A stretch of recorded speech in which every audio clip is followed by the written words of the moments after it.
Welcome to Perfect Black and White. I'm going to give you a quick tour of how to get started with the application, as well as talk about some of the great features in the built-in camera. When you launch the application, you'll have a live preview of a black and white effect applied on whatever your camera lens sees. There'll be a strip that shows the different presets that you can use to process your image, and you can preview them in real time. There's lots of great presets, and all you do is click on them, and you'll actually be able to see them applied right through your viewfinder before you take the shot. So you can slide through here and find ones you'd like to use on your image before you actually take the shot. It's a very powerful way to preview the type of effects that you can create here inside of Perfect Black and White.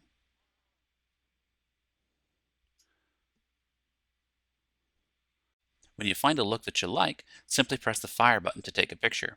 You can use the regular fire button on screen, or you can use the up or down volume buttons on your device. Once you've taken the picture, you can still go through and change the preset after the fact to select a different one if you'd like. To save or share the image, just click on the share icon.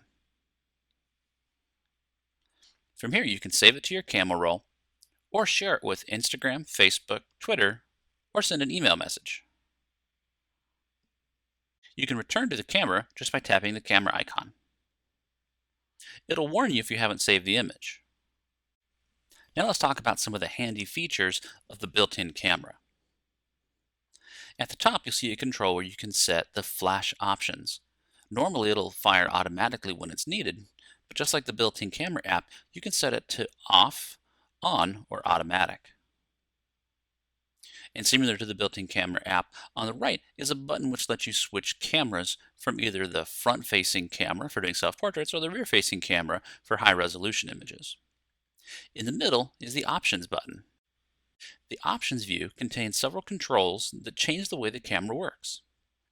The first is a Show Grid option, and when we enable the Show Grid and we press Done, there'll be a rule of thirds grid over your image to help with composition.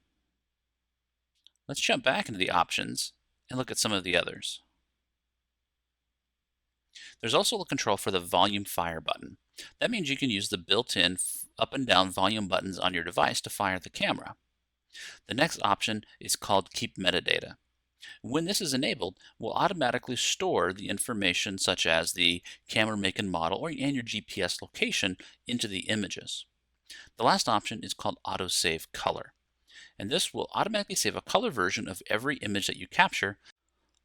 Below that is the Help section, where you can visit the ON1 website to view online tutorials, get technical support, or write a review for Perfect Black and White in the App Store. There's two more really handy options that I want to talk about in the camera app. The first is the single versus continuous toggle. You notice there's a small S in the corner, which means we're in single shot mode. In single shot mode, each time you press the shutter button, the picture is taken, but it's not saved. It'll go to the edit mode, and here inside of the edit mode, you can change which preset is used or go into the advanced view and make any change you'd like. Single shot mode is great if you're being very purposeful in your photography and you want to have all the controls each time you take the shot.